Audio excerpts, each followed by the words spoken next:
Hallelujah. Gabi alang sa kanatong tanan karon. Aniya kita nining pagsibya sa online preaching of the word. Pahigayon kanato sa Ginoo. Aron nga ato ikapaambit ang pulong sa Dios ngadto sa tanang katawhan. Nga nagkinahanglan gayud sa pulong aron makahatag kining kahayag o kadasig kanato labi na ning mga panahon na karon nga dili kinato masabot ang kahimtang sa tao tungod aning mga panghitabo nga kalit kaayo niabot sa atong mga kinabuhi. Tuguti ako nga makapaambit kaninyo sa pulong sa Ginoo nga unsa kini ka importante sa atong kinabuhi karon. Panahon na kita magpadayon niini ato sang ipadangat kining tanan diha sa mga pag-ampo. Father God, Lord, we thank you, Lord, once again for this opportunity nga imigihatag kanamo nga makashare kami sa imong pulong. Tugot amahan nga mudihog ka kanamo sa among salabutan kasing-kasing nga mahim kaming teachable, Lord, sa imong pulong. Ang imong pulong muhatag kanamo lamdag o paglig-on sa among pagtuo nga bisan unsa man ang higayon Ginoo. Ikaw aniya kanamo nga magapatalinghog ug magahapsay sa among mga pagkinabuhi nga luyo nining mga pagsulay Ginoo. Lig-on kami sa pagtuo. Dihogi kami, Lord, among ibayaw kanimong tibok oras sa pagpaminaw, pagpatalinghog. Dahil lamang sa ngalan ni Jesus, among Ginoo. Amen. Amen. So mga igsoon, tugote ako nga paambit, no? Sa dugan ng higayon nga lockdown kita, o nakita nato nga mahinungdanon giday ang pulong sa Ginoo. Tungod sa mga panghitabo karon nakita nato nga usahay ang tanan tao usahay na asa kalibog, usahay na asa kaungalgingon niyang panghuna-huna nga muhimo na lang siya siyang gusto. Apan kining tanan gipaluhan gid ay sa atong pag-ila nga sa unsa mang mahitabo sa atong palibot, sa atong kinabuhi, do na ginagadumala niini. Ug kini nga pagdumala nga mao ang Dios naghatag kanato na daan og panag-iingan nga mo'y atong sundon. Naghihapin lang atong kaugalingon nga kini niya no sa kadaghang mga tao karon wala makaila niini. Una amang galing sa pagtuo pero nagamhan sa mga butang kalibutanon nga sa atong pag-aninaw ani nahulog yun nga ang tao medyo nahilayo na sa pag-ila sa Diyos. Ang tao muhimo na siya kaugalingon niyang gusto. Apan kung atong ihambin kini sa kinabuhi no nga ato nang nabatunan, ang tao nabuhi man gyud diha sa grasya sa Ginoo, no? Grasya sa Ginoo nga nabatunan nato tungod kay naay pulong nga gihatag ang Ginoo kanato, the word of God. Akon sa ato pa gingon dia sa Juan 6:63 nga the word I have spoken to you are spirit and they are life. So ang mga pulong di ay nga gihatag sa Ginoo kanato nga mao ang Biblia kini espirituhanon nga butang nga atong sagupon kay kini mao may maghatag natong kinabuhi. Madayag kay nga ang kalibutan karon o ang katawhan karon wala na pag-ila kung kini nga pulong balaanon ba o angayon ba nato huptan. Apan pasalamat sa kita nga daghan pud gihapon mga kaigsunan karon nga naas pagtuo. Apan kini nga butang dako kayo nga talukibon kayo alang kanato tungod kay kita nga naas pagtuo, kita ang modala sa mga igsuon nato nga naa na sa kabugnaw, naa na sa kahuyangon sa pagtuo. Aron nga maila nila ang kahimtang sa kalibutan karon nga dili na kini kasagaran nga angayan muhatag kitag pagdutdot diha sa Ginoo, no? Muhatag kita sa atong kaugalingon o pag-ila sa Ginoo nga ang atong mga desisyon nahihaom sa iyang kabubuton. Kung atong mabasa sa pulong sa Ginoo, no? Diya sa Jeremiah 21, yun silang yun diya nga po, I know the plans I have for you, plans to prosper you and not to harm you, plans to give you hope and a future. Kini ang wala nato maila, no? Sa daghang higayon nga kita nagkinabuhi ng kalibutan nagkinabuhi kita sa kaugalingon natong kapubuton o gusto. Mulihi kita sa gusto natong buhaton. Apan nalimot kita nga ang plano, ang Dios dunay na plano sa atong kinabuhi. O kana nga plano aron kita mahimong prosperous. Mutunhay kita sa atong mga pagkinabuhi. Na dili kita mahiagom sa mga dili kita mahiagom sa kanang gitawag nato peligro o mga hiwi nga mga tinguha. Hinunua ang plano nga gihatag niya kanato ana ay paglaom ug dunay giugma. Bisan pa man tuod ang Bible nag-ingon nga ang kinabuhi ug ang kamatayon naagyud sa kamot sa Dios, apan ang Dios naghatag kanato sa atong kaugalingon kinabuhi og free will. Free will nga mao'y sumbanan diha sa atong mga pagdesisyon, mao'y mahimong sumbanan sa unsay mahimong response nato sa tawag sa Dios. Ang mao nga response mohatag kanato sa atong mao'y mahimong kinaiya nato. Kung mahimo natong pagtuo sa pagsunod sa Dios o dako gid kining epekto sa atong mga pagkinabuhi, no? So ang atong tema karon is the Word of God is our life. Mabasa nato kini diha sa Deuteronomy 32, 46, 47. Ayun diha ang pulong, He said to them, "Take to heart all the words I have solemnly declared to you this day, so that you may command your children to obey carefully all the words of this law. They are not just idle words for you. They are your life. By them you will live long in the land you are crossing the Jordan to possess." So klaro kayo ang pag-ingon ni ini. Sa paghatag ni Jehovah, God the Father ngadto kang Moises, nagkuman kini nga take heart. Take heart, dawata kini nga kinasing-kasing kini nga mga pulong. Nga dili kini idol nga mga pulong, kundi may power kini, do na kini gahom nga mukuman, no? Sa atong kinabuhi, sa ilang mga kinabuhi ni atong mga panahon na. Ngadto dili lang kanila apan ngadto sa mga henerasyon nga sumusunod diini. They are not just idle words for you. They are life. No? Kinabuhi kini sila. Kini nga pulong. Kung kinabuhi kini, mao kini muhatag og kadagaya diha sa yuta nga inyong pagapuy-an. Ug tungod dinhi, no?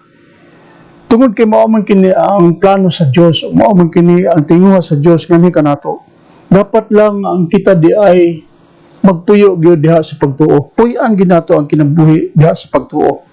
Ang pulong sa 2 Corinto 5:7 nga, we live by faith and not by sight. Tungod kay gitagaan matag pagtuo sa Dios, pinaagi sa iyang pulong nga atong tuhuan ug atong sundon. Dili kita ang ngayon nga magpuyo diha sa unsa may makita nato. Apan ang atong pagpuyo dinhining kalibutan, paganuntan gayud sa pagtuo sa pag-ila sa Dios nga mo'y maghatag nato sa tanan. No? Masalain pang pagkasulti sa atong mga kinabuhi, kinsa man ang madominar, kinsa man ang mahimong tuhuan nato, kinsa man ang atong mahimong basehan sa atong mga desisyon. Sa Acts 5:29 ningon diha, no, salain pang pagkasulti kung atong itandi kini sa Jeremiah 29 ningon diha nga, we must obey God rather than men. Dapat day ang atong mga desisyon, ang atong mga tinguha nakasandig diha sa pulong sa Ginoo. Nakasandig diha sa pagtuman sa iyang kabubuton. That we must obey God rather than men. Kining men nga gagipasabot gali nagpasabot mo sab kini nga dili kita mo depende sa ubang tao, dili kita mo depende sa atong kaugalingong desisyon. Kun dili mosanong kita diha sa unsa may kabubuton sa Dios bisan sa atong mga desisyon, bisan sa atong mga personal nga desisyon.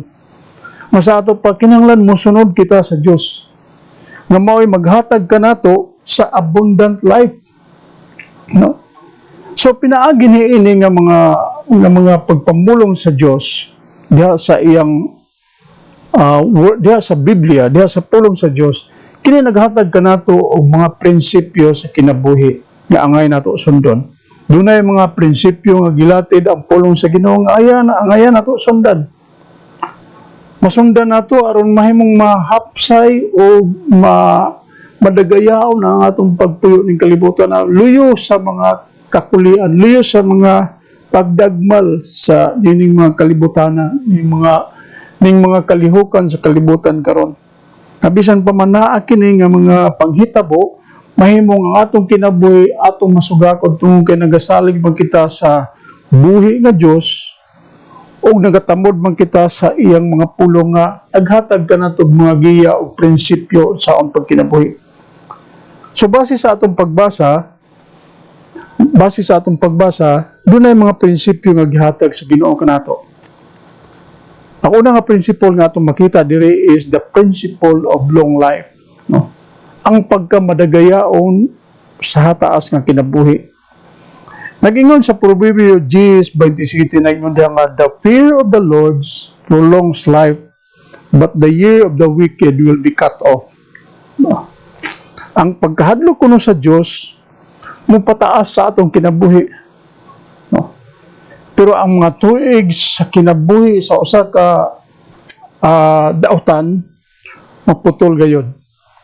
Sa Old Testament si Moises nagsuwat ni diha sa Deuteronomy 4:40 agi og pagsumpay niini sa proverbio. Nagingon diha nga keep these decrees and command which I am giving you today, so that it may go well with you and your children after you, and that you may live long in the land the Lord your God gives you for all time. Wow! Nindot gid kayo. Mas gipalawak diri sa Deuteronomy ang mao nga pagsulti sa Ginoo. Kining giingon nga principle of long life. Keep this decree and command. Atong yung tipigan, atong i-obey, atong sundon. Gali pag-ingon diri nga which I am giving you today, meaning present tense siya, no? Today. Kakaiba man ta nga ang pulong is eternal. So this means to say that even as Moses is giving this law in the olden times, in the Old Testament, this is still true in our time today. Bulihok gihapon kini tungkay pulong man kini sa Dios. Ug ingon din nga it will go well with us and our children, even in our children's children, that we may have live a long life in the land God has given us. No? So kung ato kining mabatbat ug dugang, nagpasabot kini nga ang Dios nagpaluyo gid kanunay kanato. Naghatag siya ani nga pulong, naghatag siya nga instruction niini aron kita kanunay magiyahan, aron kita kanunay matagaan ang tambag. Matagaan kita giya sa atong mga paglakaw, sa atong mga desisyon. Aron nga dili kita mahimong masugamak sa mga dautan nga mga tinguha. No?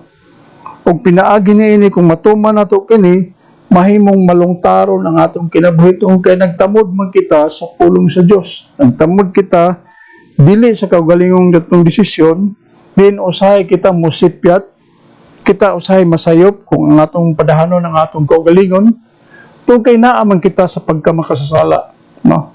Aduna gyud ako ang tendency nga kita makasala o musipyat sa atong mga desisyon. Kaya usahay ang atong kailibgon sa atong mga tinguha, magbase man gyud sa mga butang nga kalibutanon. Apan kung magasunod kita diha sa pulong sa Dios, ang prinsipyo sa Dios magahatag gid kanato og long life. Mao nang muhatag siya kanato og mga instruction, mga pahimangno, mga giya na muhatag gid nato og kalampusan ug pagkamadagayaon. Sama sa giingon niya nga dili ampingan nato ang atong panglawas, no? Kung wala ka nang instruction or take care of our bodies, no, tungkol kay this is the temple of the Holy Spirit, then kung wala ka nang instruction sa Ginoo, kung wala ka nang pulong sa Dios, mahimong maabusar nato atong panglawas. Mahimong maabusar kini nato diha sa mga inom, no? Diha sa mga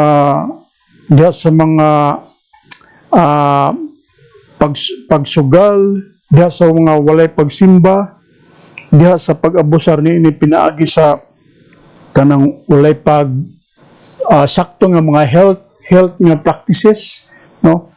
So maabusar siya og mahimong maluya kita sa atong paglawas o maoy makahatag natong sakit. So mahimong mapeligro ang atong kinabuhi. Apan kung naa kita sa pagsunod sa Ginoo, na atong ampingan, atong lawas kay kini gasa sa Dios, then mahitabo nga ang atong paglakaw, ang atong pagkinabuhi na kanunay sa kahimsog sa panglawas, sa maayong nga desisyon o sa maayong nga mga tinguha nga ang atong gustong mahitabo sa atong kinabuhi maayo o alang sa kaayuhan sa atong pamilya o sa atong kaugalingon. So, mao kini ang unang prinsipyo. No? The fear of the Lord prolongs life, but the years of the wicked will be cut off. Ang ikaduha nga prinsipyo diri nga atong makita, base ani atong pagbasa karon sa Deuteronomy, naghatag ka nato ang Ginoo ikaduhang prinsipyo nga mao ang principles of abundant life. No? Aside man kita nga si Adam, when he was created in the Garden of Eden, i-provide na sa Ginoo ang tanan nga abundance sa mao nga halaman. No? Din niya dito gibutang si Adan o si Iba. Di na dito ang mga prutas, kailang kanon, ang mga lagutmon, no? ang green vegetables, no? Nga muhatag kanila kadagaya, no? Abundance, may nga panglawas, siguro kalinaw sa nauna, wala na problema tungkol kay naa naman tanan. No? So, gipahigayon gikini sa Dios ingon nga ang Ginoo naagi tingho sa ato nga dili ta niya kulangon sa atong mga panginahanglan. Gali kun ato pud ning malakbitan diha sa mga Israelita ni atong panahon na nga sila gikan sa Ehipto og ni agi sila didto sa gitawag og wilderness, no? Bukid sa kamingawan, bisan ni atong higayuna ang Ginoo nag-provide na sa mga Israelita og ilang kalanon. Kadtong giingon nga mana diin mahuglan kini sa langit ug ila kining kugihan og pagpunit, no? Matag adlaw, matag buntag. Nawala na sila ingon nga pagpangita pa og pagkaon. Apan ila na lang puniton og ilang tigumon og ilang pagkakanon, no? So paingon tangpunga nga ang Ginoo gihapon ang nag-provide. Siya gihapon ang nagpahigayon. So doon na siya tinguha o doon na siya prinsipyo nga gihatag kanato nga ato mahinumduman diha siyang pulong nga muhatag ginato og abundant life. Unsa gingon niya siya Juan 10:10. Kung atong malakbitan pagbasa niingon diha nga I came that they may have life and have it abundantly. So may tag I came that they may have life, ang Ginoo naghatag kanatong pulong. Then kana nga pulong buhi nga ni kanato kay giingon man diha sa Juan 6:63 nga the words I have spoken to you are my spirit and their life. Then nagpasabot kini nga kung mabatunan nato ang pulong sa Ginoo nga mao iyang espiritu, daw sama ra nga ang Ginoo niya kanato. And in that sense nagingon siya kanato na I came that they may have life. Mupuyo siya uban kanato kay siya man ang pulong ug siya magadagaya sa atong kinabuhi abundantly. Kaya mabalikan nato ang Juan 1:1 na ingon diha nga and the word was God, no? And he dwelt among us. So ang pulong maila nato nga siya mao ang Dios nga sa iyang pagka-Dios mao ang naghimo sa tanan. Tungod sa pulong sa Dios nagipadagaya kanato, mahimong klaro nato ang pagkinabuhi ng madagayaon. Kung mabasa nato kini, kung masunod nato ang pulong sa Dios, dili mahimong makulangan kita sa atong mga pagpanginahanglan. Sa pulong giingon kita nga mag-aampo kita kay siya motubag. Sa pulong niingon siya nga ako magaprotektar kaninyo. Og siya mo protektar kanato, mapahilayo kanato, muiway kanato sa mga kadaotan o muiway ka na to sa mga kalisod. Apan kung doon na manggali kalisod yun, naging usap pulong nga siya muhatag ka na to o mga pagligon luyo sa mga kalisod. Atong masugam, atong ma-overcome ang mga kalisod. Kung may kalisod man, madalara sa mga pag-ampo. Madalara sa atong pagsalig sa Diyos nga siya mutabang ka nato pinaagi sa grasya. Ngunang, kung atong tuhuan ang pulong, Nagaingon ng pulong, my grace is sufficient for you, for my power is made perfect in your weakness. No? Ang iyang grasya, sufficiente kaayo ka nato. Nga dili kita makulangan tungod kay iya man kining gahom, nga muhatag og paghingpit og pagligon ka nato diha sa atong mga kahuyangon. Doon na magid kita kahuyangon kay we are in our sinful nature. But we have God. We have God and had given His Word nga maho'y sandigan nato, nga maho'y atong mahimong patukaranan sa paglakaw sa kinabuhi, sa tanan natong mga pagpanginahanglan. Naingon pa manggali siya sa Santiago 4:2 nga, you do not have because you do not ask. Oh? Nahimong nakulangan kita kay wa man ta mangayo, wa man ta magampo. O kinidayag kayo sa daghang mga tao karon nga naa sa kalisod tungod kay sila nakulangan gyud sa pagtuo sa Dios ug wala sila sa kinabuhi nga mainampuon. No? Kung atong suknaon ang atong kaugalingon karon, nakita usay sa kalisod tungod kay nga naman nagpatuyang na lang kita sa mga kinabuhi nga kalibutanon. No? Ang uban gali dili na makasimba. Magkakita ka karon sa mga simbahan nga daghan ang kulangon nga ingkuranan dahil sa simbahan bakante pero ang buwangan perting puno So mao kini nga higayon ang atong mga ngayon atong pagpangamalandong, no. Kung unsa man kining kinabuhi ginidangat tani ini siguro atong ibalik tan-aw ang atong kaugalingon, no. Nga ang Dios naghatag kanato og abundant life. There may be trial, there may be problem. But rest assured that even for these circumstances, God's plan for us has never changed. No? It has never changed that it can be relied upon. No? Atong yung atong masaligan ang mga saad sa Diyos. Kaangayan na to batunan. In Mark 11:24 na yun siya, therefore I tell you, whatever you ask in prayer, believe that you receive it and it will be yours. No? Kung saligan nato kini nga pulong kita naaman sa mga pag-ampo, ang atong pag-ampo tubagon gayon. So kini atong gisulti karon ang pagpahinumdum kanato. Luyo ni ini karon gitawag nato gloomy, no? Gloomy season of trial sa tibok kalibutan no tungod aning pandemic. Nga agi pagpahinumdum kanato nga naay Dios, naa ang Ginoo ug wala siya matulog. Permi siya naga-intercede kanato. In fact, si Jesus ang nag-intercede kanato. Ug base sa pulong sa Ginoo do na siya gihatag kanato nga mga prinsipyo o nga angayan nato matamdan. Base sa atong pagbasa do na ikatulo nga prinsipyo nga gihatag kanato ang Ginoo, no. Ang una kadtong principle of long life, ang ikaduha is principle of abundant life, ang ikatulo is the principle of a protected lives, ang pagpanalipod, no.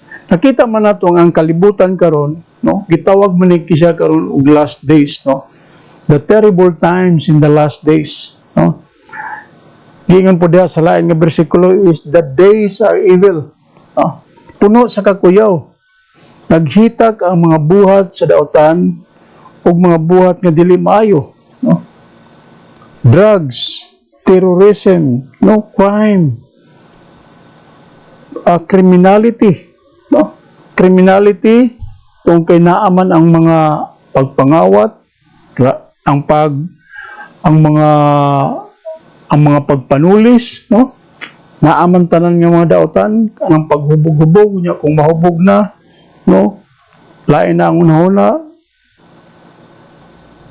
daghan nga mga matang sa mga buhat nga daotan.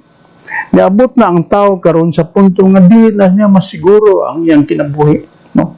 Bisan gali kini karon nga mga panghitabo ning COVID, no. Nakita na nato nga wala na ipilion, madato man ang mapobre, no. Moabot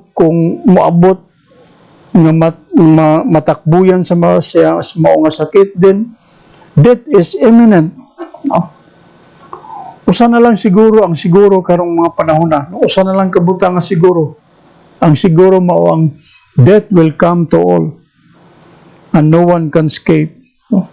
Pero makita nato sa kinabuhi nga adunay gipahigayon ang Ginoo. No? These are just the test of time nga maingon nato nga this is the pattern of the world. Mao man kini ang iya sa kalibutan tungod kay ang kalibutan daotan man gyud. At the very start, no, the world is evil, no. Kung mabalik nato ang istorya sa Mateo nga gitintal ang Ginoo o gisaka siya sa yawa ngadto sa taas nga bukid ug gingnan siya nga kining tanan ako, kining nga ginharian. Apan imo kini kung muyukbo ka kanako. So bisan ang kalibutan karon gidumalahan sa daotan iya sa yawa. Kung makita nato, no, sa usa ka istorya sa kinabuhi ni Daniel nga bisan tuwa siya kas kakuyaw, sadang wala siya motuman sa mando sa hari, gitambog sila dito sa kalayo. Katong gingon nga blessing furnace sa Daniel 3:13-30, no? Init kaayo, no? Apan sigon sa istorya, no, sa Daniel, nakita nato nga ang Ginoo namuhat sa kinabuhi ni Daniel nga bisan gali kuno ang ilang balhibo wala masunog, bisan pag gidoble gitriple ang kainit sa kalayo. Gipanalipdan sila sa Dios tungod kay nituman sila sa Dios ug wala sila motuman sa hari. Ang pagbando sa hari nga muyukbo niadtong ilang giingon nga Dios wala nila tumana. Ug maugay sila, nibarugid sila sa pagtuo diha sa tinuod nga Dios. Ug tungod niini gipanalipdan sila sa Dios. Ingon nga wala usab kinay kalainan kanato karon. Kung kita mo barugid diha sa atong pagtuo, na tumano nato ang Dios, no? Din ang Dios mo panalipod kanato. Ang Ginoo diha siyang pulong nga gipabaton kanato, mo'y muhatag nato gahom nga kinini ang mga panghitabo karon, mutipig kanato. Mutabon ka nato, muiway ka nato gikan sa daotan. That the word of God will protect us and will surround us as our shield. No? Sama sa nahitabo ni Daniel. No? Kabisan pa manggali sa ikaduhang higayon, gitambog siya dito sa halwa sa mga leon. Apan tungod kay nakita man sa Ginoo ang kasinsiro sa pagtuo ni Daniel diha sa Dios, no, daw sama nga ang mga leon gitak-upan ang mga baba, wala gyud paaka si Daniel. Inani ka mahinungdanon kanato ang pagtuo nato sa pulong sa Dios, ang pagsunod nato sa Dios tungod kay nagtuo ta kay naila nato ang pulong nga ang Dios mo panalipod kanato. Kay giila nato ang iyang pulong. O giila man nato ang iyang pulong, nisunod kita sa iyang pulong. No? O kini na-experience lang, dili lang kan Daniel, na-experience sab kini ni David. Mabasa kini nato diha sa Salmo 9, Salmo 91, 9 ngadto sa 10. Ningon diha nga, if you make the Most High your dwelling, even the Lord, who is my refuge, then no harm will befall you. Kung atong himuon nga ang Ginoong Dios mo'y atong dalangpanan, bisan ang Ginoo motipig kanato. Siya ang atong dalangpanan og walay daotan mahitabo kanato. Aside bantang nga si Haring David na puno sa kakuyaw tungod kay usa man gid siya ka warrior, no. Ang iyang pagka-warrior is to defend, no, to honor God and to defend His kingdom against invading forces nga walay mga Dios, mga gingharian nga wa moy laog Dios. Ang iyang pag-away nining mga ginharian, pagdepinsa sa iyang kingdom, ug aron usab ipabarog nga ang Dios mao ang iyang hari. Ug tungod niini niingon siya nga, for sure, O Lord, you bless the righteous. You surround them with your favor as with shield. Ang atong pagkamatarong, ingon pa ni David, ang iyang pagkamatarong mo nagsilbi. Ang iyang pagkamatarong na niila sa Diyos, na himong nagsilbing panalipod o gipanalipdan siya sa Diyos. Kung kay nagatuo siya kanimo sa Diyos, o siya nahimong matarong. Ang iyang pagkamatarong tungkol kay nagtuo siya sa Ginoo. Kini nga mga panghitabo nga atong mabasa sa Biblia dahil sa pulong sa Diyos, naghatag lang nato og picture, no? A visible picture of how God is true to His Word. Ang iyang pulong ato yung madipindihan.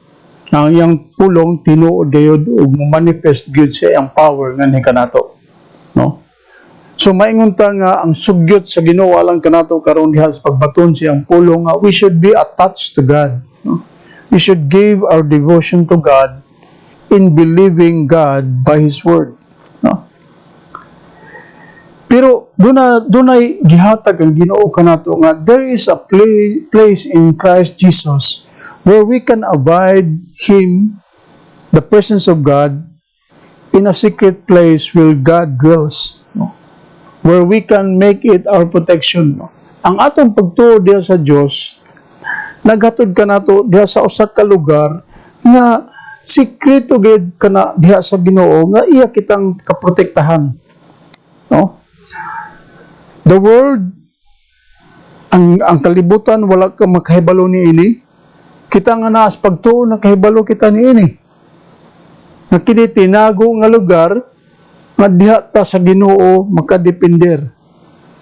Nga maila nato nga kita anaa sa Ginoo, no? Ang atong mga pag-ampo tinipigan kana sa Ginoo. It is hidden in Christ. Kung atong madumduman ang panahon ni Mary nga giingnan siya sa anghel nga magaconceive siya og bata, no? Nga dinihugan sa balang espiritu sa mga nahitabo ni Mary sa pagkadungog niya ato gikan sa anghel. Ningon siya nga, ningon ang Bible nga, and Mary kept those pronouncement in his heart, no? So sa ato pa nga sa atong pag-ila sa pulong nga kini mulihok sa atong kinabuhi ug kay espiritu kini sa Dios, ato kining taguan sa atong kaugalingon. And in that sense, that would become our hiding place where we will be placed secured, no? in the threshold of God. No? We will be kept safe. We will be protected. Maprotektahan kita. Mabasa na ito sa Colossians 3:4 na yun diha, for you died from your old self, no? For you died and your life is now hidden in Christ, no? In God. When Christ, who is your life, appears, then you will also appear with Him in glory, no? Akong balikod, when you died, meaning nagpasabot nga gikan sa imong karaang pagkatao, napatay ka na ug naanak ka ni Kristo. Ug ang imong kinabuhi na gitipigan na Ginoong Kristo diha sa Dios. Ug sa dihang si Kristo mao ang imong kinabuhi, makita usab, ikapadayag usab, din ikaw isab, no? Mapadayag uban sa iyang himaya. Mao kini ang pinakalugar nga kita gitipigan sa Ginoo sa atong pagkinabuhi. Kung nagaila kita sa iyang pulong, dito kita sa iyang pulong nga ang iyang pulong gahom nga maoy mo dumala sa atong kinabuhi, kini mao ang mahimo natong proteksyon, ang iyang pulong, no? Kini ang mahimo natong dalangpanan, kini ang mahimo natong kasaligan, Lord, sa Ginoo in times of danger, no? Daghan man tag mahimo nga mga testimonyo ani, no? Do nagali sa kahigayon nga katong sa mga Yolanda nga time sa pag-extract gid ni ngadto sa mga lugar dito sa Leyte. Do na may mga simbahan gid nga naigo adto. Og daghang mga testimonyo nga dunay mga simbahan gyud nga tungod sa mga membro nga nag-ampo, no? Daw sama sa dili malabyan sa hangin ang ilang mga dingding, ang ilang mga balay. Bisan tug nang lupad na, no? Kini base lang sa mga istorya, no? Pero matuhuan nato kini tungod kay naa mga testimonyo. Na may mga istorya nga atong madungog, no? Di lang nato ikapaambit ini, pero kita nga naas pagtuo, nagaila kita niini, mutuo kita niini, nga ang Ginoo is our protection, no? Nagaprotektar gayud siya kanato. Kaprotektar siya kanato gikan sa lihok sa kaaway, gikan sa mga daotan, no? Gikan sa mga hiwi nga mga doktrina or hiwi nga mga pagpanudlo sa tanang butang, no? Ipituktahan kita tungod kay kita anaa man kaniya. Nagasalig man kita kaniya. Our life, giingon pa sa Colossus, is hidden in Christ. Ang ikaapat nga prinsipyo nga gihatag niya kanato, aside from the principle of life, the principle of abundant life, the principle of protected lives, ang ikaapat ka principle nga gihatag niya kanato ining atong pagbasa karon is the principle of eternal life, no? When Jesus taught to his disciple, nakita niya nga murag dili gid madawat sa mga apostoles ang some of his teaching, no? Labi na katong teaching bitaw niya sa Mateo 19:23 nga maglisod kuno ang dato pagsulod sa gingharian sa Dios, mas may pa ang kumilyo kay makasulod pa sa mata sa dagom. Lisod kini nga pagpanudlo ingon pa sa iyang mga apostle, no? Who can accept it?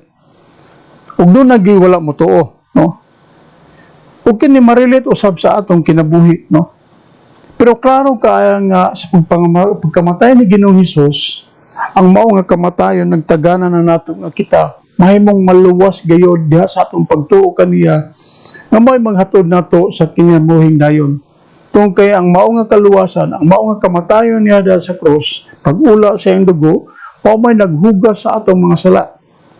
Sa diyang mutuo kita kaniya nga pinaagi sa iyang pagbuhat, pagpakamatay diha sa krus, kini naghugas sa atong mga sala. Ug kini mao'y muhatag kanato og kabag-uhan sa atong kinabuhing espirituhanon o maghatod kanato uban kaniya ngadto sa kinabuhing dayon. Ug kini naa sa iyang pulong. Mabasa kini nato ang pulong na matuod niini nga kini nga sakripisyo sa Ginoo, no?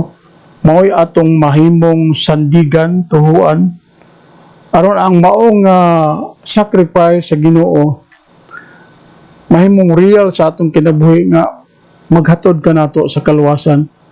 Ang scripture ng pamatuod nga ang kinabuhing dayon na angko nato by the grace of God through faith pinaagi sa pagtuo.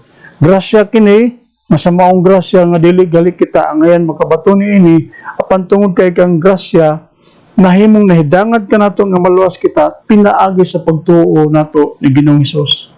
O kini atong nailan nga naa kini siya alang kanato tungod kay nagabasa kita sa pulong. Nabasihan ka na nato diri sa giingon nga doon natay pagtuo tungod kay nakadungog ta sa pulong. Faith cometh by hearing, hearing the word of God. So dili kini ingog ka galingon natong effort. Nahimong naluwas kita ug nagkabaton kita grasya sa kaluwasan tungod kay nabasa nato diha sa pulong. So importante ka nato ang pagbasa sa pulong kay ang pulong maghatag man nato sa pagtuo sa Dios. Na dili na kinahanglan mo exert ka tag effort. Ang gingon diha ni Ginoong Hesus nga just believe, no? And obey, no? Just believe and obey. Nga kining tanan pinaagi sa grasya aron dili ta mahimong makapanghambog niini. Dili ta makapanghambog sa atong gagalingon sa atong mga maayong buhat, no? Unsay gingon sa episode 2:8, gingon diha, for it is by grace that you have been saved through faith. Pinaagi sa grasya nga kita naluwas pidiha sa pagtuo. And this is not from yourselves. Dili kinigikan kanato. Gasa kini sa Dios, dili sa mga maayong buhat, apan pinaagi sa kaluoy sa Dios aron walay makapanghinambog. So maingon tampo nga there is the principle of eternal life. No? Salvation is God's gift to us, to those who believe. It is not demanded to us, but it is given freely to us, no, in our faith, for those who desire it, for those who believe in it, and it shall be granted unto us. If there is an authority in receiving eternal life, it has to be the Lord Jesus Himself, the Word of God, because He is the one through whom we receive it, because He died on the cross, and He is the Word, no? Siya ang pulong niya kanato, nga mao'y nagluwas kanato, ug naghatag kanato og kinabuhi, no? Atong basahon agi og pagtapos ang Hebrews 5:8 ingon diha nga although he was a son, he learned obedience from what he suffered.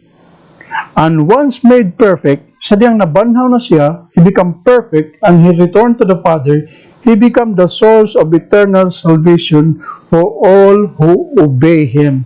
No? So sa diyang naana siya sa iyang himaya, na sa iyang glory, after he resurrected from the dead, after he suffered from the cross and born again back to life, kita nahiuban ni ini sa maong nga resurrection, kita nito man kaniya, o nakabaton usab kita sa sama nga milagro, sa maong nga resurrection, in an appropriate time when Jesus will return. O kini atong mabatunan sa dihang kita nituo o ni-obey kaniya. So diha sa atong pagtuo o pagdawat kaniya, atong manluwas as our Lord and Savior. Because when we accept Jesus as our Lord and Savior, atong gitagaag higayon nga siya ang morain sa atong kinabuhi. Dili na ang atong self. Munang aduna nay sense of guilt kanato kung usay masayop kita, kung dili kita karsunod sa pulong. Kaya ang gi-assured sa Ginoo kanato as being the Messiah, meaning ipadala siya sa Dios, He sent us by the Father, as Jesus warned us to simply make Him as our Lord and Savior. And by that, He is the very one, siya man ang muhatag kanato og eternal life. No? Jesus taught us that God requires to demonstrate our faith in obedience and doing the will of the Father who sent me, sa giingon pa na ng Ginoong Hesus. Masa ato pa, kung kita mutuo sa Dios o mo obey sa iyang pulong, no? Ingon nga siya gipadala sa amahan. O kita mutuo kaniya nga gipadala, then kita usab mahimong makabaton, hakatagan sa amahan sa mao nga kaluwasan, pinaagi sa iyang gipadala nga mao sa Ginoong Hesukristo. Ug kana maoy mag-secure nga guaranteed ang atong salvation. Guaranteed because Christ has risen in His glory back to the reign with the Father. Nga diin kinsa katong nagatuo kaniya o magatanaw kaniya sa iyang kahimayaan, mauban usab sa iyang kahimayaan diha sa usa ka resurrected life nga maghatod kanato sa katinuod sa atong kaluwasan diha kang Ginoong Kristo, magdala nato sa ngadto sa ginaharian nga walay katapusan. Kini ang giingon sa Ginoo kanato nga pinaagi sa iyang pulong, ang Ginoo naghatag kanato og eternal life. Pinaagi sa pulong nga atong gituohan nga sa Ginoong Hesus, maong nagluwas kanato og naghugas kanato sa sala, ug mao'y modala nato sa kinabuhing dayon kay siya mismo nga pinadala na banhaw man ug magadala kanato kaniya na nga nagatuo kay siya Dios man ug naga-intercede alang kanato nga siya kung unsay ang nasugdan nga ni kanato, He began a good work in us, will truly complete it even in the second coming of His final return. Mga igsoon, ang among paangat, ang pagpaambit karon hinatag makadugang kanato sa atong pagdasig noon ini mga panahon na malig-on kita nga ato gyung batunan ang pulong. Ang pulong gihatag kanato aron kita malig-on diha sa atong pagtuo.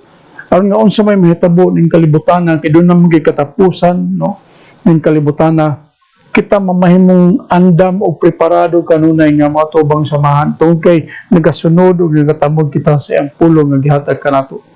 Ang pulong nga maway sarang gihatag sa Ginoo kanato aron kita makasunod kanunay.